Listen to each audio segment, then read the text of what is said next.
Güneş bürcü ok atan ve yükselen bürcü ok atan olanlar 26 yanvar 1 fevral həftəsində gökyüzündə Marsla Plüton arasında qovuşma açısı aktiv olduğu için bu həftə ifadə edəcəyiniz sözlər daha sərt, daha kəskin və daha yıxıcı ola bilər. Ona görə də ünsiyyətdə bu həftə diqqətli olmağa çalışın.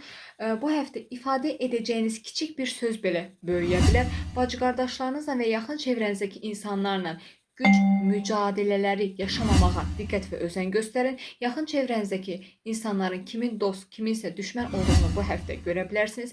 Qısa səyahətlərdə diqqətsizlik arta bilər. Avtomobil istifadəsi zamanı sürətli avtomobil istifadə etməməyə diqqət və özen göstərin. Zehni və fiziki yorğunçuluğunuz bu həftə arta bilər.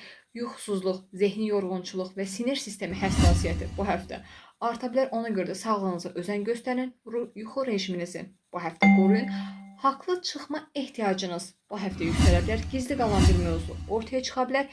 Yalan, manipulyasiya və bilgi savaşları bu həftə çox rahatlıqla ortaya çıxa bilər.